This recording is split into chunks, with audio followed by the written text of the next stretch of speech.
नमस्कार दोस्तों, sapphire talks के इस नए वीडियो में आप सबका स्वागत है।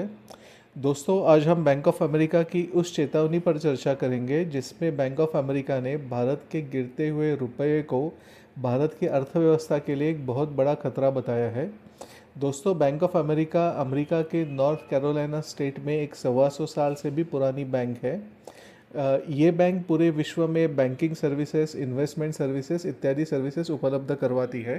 बैंक ऑफ अमेरिका के अनुसार अगर रुपया लंबे समय तक कमज़ोर रहता है तो इसका असर केवल मुद्रा स्थिति तक ही सीमित नहीं रहता है, बल्कि यह महंगाई, पूंजी प्रवाह और आर्थिक स्थिति को भी प्रभावित करता है। इन प्रभावों को बैंक ऑफ अमेरिका ने 5 हिस्सों में बांटा है। बैंक ऑफ अमेरिका ने इनको नाम दिया है 5 channels of risk to the Indian economy. तो अभी दोस्तों हम ये देखेंगे कि ये 5 चैनल्स ऑफ रिस्क कौन से हैं, ये 5 तरह के कौन से प्रभाव गिरते हुए रुपयों के कारण आते हैं, और दोस्तों इसका क्या निवारण है, इसके ऊपर भी हम चर्चा करेंगे। दोस्तों, बैंक ऑफ अमेरिका ने जो 5 चैनल्स ऑफ रिस्क बताए हैं उन 5 प्रभावों में से पहला प्रभाव है इम्पोर्टेड इन्फ्लेशन। दोस्तों, इम्पोर्टेड इन्फ्लेशन बहुत सरल भाषा में बताया जाए तो यही है कि जैसे रुपया गिरता जाएगा, जो चीज़ें हम आयात करते हैं वो चीज़ें उतनी महंगी होती जाएगी। इसका सबसे सरल उदाहरण है पेट्रोल और डीजल। हम सब ने देखा है कि जैसे रुपया गिरता है वैसे पेट्रोल और डीजल की कीमतें बढ़ जाती है। दोस्तों, इसमें से और एक बात हमको समझनी पड़ेगी कि जैसे आयात की कीमतें बढ़ती है उतना ही हम निर्यात की कीमतें बढ़ा नहीं सकते हैं। दोस्तों, इस सब का प्रभाव जो हमारी अर्थव्यवस्था पर होता है ये होता है कि जो हमारे बिजनेसेस है, फैक्ट्रीज़ है, उनका जो मुनाफा है वो कम होते जाता है। उतना ही कम वो अपने कर्मचारियों को सैलरी दे सकते हैं, उतना ही कम वो कैपिटल पे खर्चा कर सकते हैं। सो पहला प्रभाव जो बैंक ऑफ अमेरिका ने बताया है वो है इम्पोर्टेड इन्फ्लेशन। दूसरा प्रभाव है दोस्तों के करंट अकाउंट प्रेशर। दोस्तों, जो हमारी आयात और निर्यात का बही खाता होता है उसको करंट अकाउंट बोलते हैं। जैसे आप समझते हैं दोस्तों, हमेशा हमारी आयात हमारी निर्यात से कम कम होनी चाहिए, यानी कि हमारे एक्सपोर्ट हमारे इंपोर्ट से हमेशा ज़्यादा होने चाहिए। परंतु दोस्तों, जैसे हमने पहले देखा, जैसे रुपए की कीमत गिरती है हमारी आयात बढ़ जाती है, परंतु उसी प्रमाण में शायद हम अपनी निर्यात बढ़ा नहीं सकते हैं।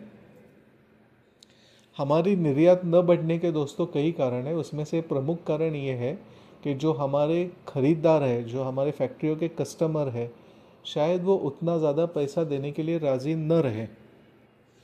तीसरा प्रभाव जो बैंक ऑफ अमेरिका ने बताया दोस्तों वो है कैपिटल आउटफ्लो। दोस्तों, सरल शब्दों में इसका यही मतलब है कि जैसे रुपया गिरता है तो जो निवेशक, उपनिवेशक रहते हैं, उनकी सेंटिमेंट या उनकी मनस्थिति भी उतनी ही गिर जाती है। दोस्तों, अगर निवेशक देखते हैं कि रुपये की कीमत दिन ब दिन नीचे जा रही है तो उनको ये चीज़ लगने लगती है कि शायद भारत की अर्थव्यवस्था में कुछ ऐसी कठिनाइयाँ हैं, कुछ ऐसे प्रॉब्लम है जो शायद वो भाप नहीं पा रहे हैं। तो दोस्तों, पैसे भारत में लाना तो दूर, इस तरह की परिस्थितियों में जिन्होंने निवेश किया है वो अपने पैसे भारत से जल्द बाहर ले जाने का प्रयास करते हैं। दोस्तों, बैंक ऑफ अमेरिका ने जो चौथा प्रभाव बताया है वो है कॉरपोरेट बैलेंस शीट स्ट्रेस। दोस्तों, अगर हम एक सरल उदाहरण ले लें तो मान लीजिए 2021 में एक फैक्ट्री ने, एक बिजनेस ने $1 का लोन बाहर से लिया था। वो $1 का लोन मिलने के बाद उनके खाते में 75 रुपये जमा हो गए थे। दोस्तों, 5 साल बाद अगर यही लोन उस कंपनी को वापस करना है तो उनको 90 रुपये देने पड़ेंगे। तो दोस्तों, ये जो अतिरिक्त 15 रुपये है ये देने पड़ रहे हैं उस कंपनी को उन कारणों से जिसमें उनका कोई भी कसूर, कोई भी दोष नहीं है। ये सिर्फ इसलिए देने पड़ रहे हैं क्योंकि रुपए की कीमत गिर रही है। और दोस्तों, ये तो हुई मुद्दल या प्रिंसिपल की बात, बट हर साल, हर महीने जब वो कंपनी उस ऋण के ऊपर का ब्याज देती है तो हर साल, हर महीने उनकी ब्याज की कीमत भी बढ़ते जाती है। दोस्तों, जो पांचवा प्रभाव है वो है मॉनेटरी पॉलिसी कंस्ट्रेंट। दोस्तों, इसका ये मतलब है कि जैसे रुपए गिरता जाएगा जो भारत की अर्थव्यवस्था बढ़ाने के लिए, मान लीजिए आरबीआई को ब्याज के दर कम करने होंगे होंगे या मान लीजिए कुछ और प्रकार से सिस्टम में ज़्यादा पैसा बढ़ाना होगा, तो आरबीआई की ये करने की क्षमता गिरते जाती है जैसे कि रुपया गिरता जाता है। दोस्तों, अभी हमने बैंक ऑफ अमेरिका के 5 चैनल रिस्क रिपोर्ट का विश्लेषण किया। दोस्तों, इन जोखिमों से निपटने के लिए भारत सरकार को और रिज़र्व बैंक ऑफ इंडिया को कुछ ठोस कदम उठाने पड़ेंगे। दोस्तों, उसमें से पहला कदम है कि भारत का विदेशी मुद्रा भंडार रिज़र्व बैंक ऑफ इंडिया को कायम रखना पड़ेगा। जितना हो सके उतना वो बढ़ाना पड़ेगा।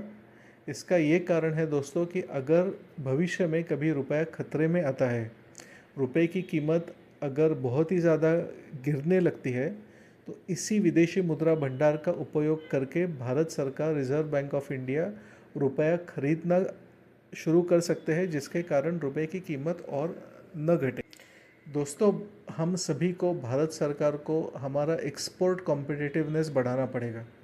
इसका मतलब है दोस्तों कि हम जो चीज़ें निर्यात कर रहे हैं वो और बढ़ाएं, नई चीज़ों का निर्यात करें और ये देखा जाए कि भारत की निर्यात दिन ब दिन ज़्यादा से ज़्यादा कैसे बढ़ती है और इस निर्यात के कारण ज़्यादा से ज़्यादा विदेशी मुद्रा भारत में कैसे आती है, इसके ऊपर हमको ध्यान देना पड़ेगा।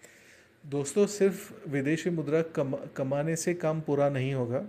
हमको ये भी देखना पड़ेगा कि जो हमारे विदेशी मुद्रा में खर्चे हैं वो कम से कम रहे, जो हमारी विदेशी मुद्रा में आयात है वो कम से कम रहे। यानी दोस्तों, हमको भारत सरकार को, हम सभी को फिस्कल डिसिप्लिन हमारे आचरण में लाना पड़ेगा। जो चीज़ें बहुत ही ज़रूरी है उन्हीं चीज़ों का आयात विदेशी मुद्रा से किया जाए।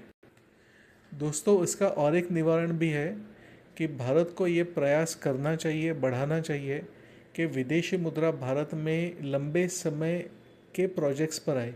जैसे कोई मान लीजिए फैक्ट्री बनानी है, जैसे कोई बड़ा निवेश रेलवेज़ में, ब्रिजेस में करना है। दोस्तों, इस प्रकार का लॉन्ग टर्म एफडीआई जो होता है वो एक बार आने के बाद अगले 10 साल 20 सालों तक भारत में ही रहता है। इस एफडीआई के कारण काफ़ी हद तक जो रुपया गिरने का संकट है उसका हम निवारण कर सकते हैं। दोस्तों, भारत का रुपया क्यों गिर रहा है, ये अपने आप में एक अलग से अभ्यास का और विश्लेषण का विषय है। आप लोगों की अगर इच्छा है तो कमेंट बॉक्स में ज़रूर बताइए, मैं इसके ऊपर आपके लिए एक अलग वीडियो बनाऊंगा। दोस्तों, इस वक्त इतना ही कहना पर्याप्त है कि भारत की अर्थव्यवस्था में कुछ मूलभूत कठिनाइयाँ हैं। उसमें से प्रमुख कठिनाई ये है कि भारत की सबसे ज़रूरी चीज़ें जैसे पेट्रोल, डीजल इत्यादि भारत को आयात करनी पड़ती है और उनकी कीमतों पे भारत का कोई नियंत्रण नहीं है। जैसे इन चीज़ों की आयात बढ़ते जाती है वैसे ही भारत का करंट अकाउंट डेफिसिट ख़राब होता जाता है और वैसे ही रुपया गिरना शुरू होता है। दोस्तों, निष्कर्ष के रूप में हम यही कह सकते हैं कि रुपये की कमज़ोरी हमारे लिए एक अवसर भी है चीज़ें सुधारने का और एक खतरा भी है। अब ये पूरी तरह इस बात पर निर्भर करता है कि नीति निर्माता इन 5 चैनलों को, इन 5 स्थितियों को किस तरह से प्रबंधित करते हैं। दोस्तों, आपको अगर हमारा ये वीडियो अच्छा लगा है तो लाइक ज़रूर करिए, कमेंट करिए, हमारे चैनल को सब्सक्राइब करिए। जय हिंद, वंदे मातरम।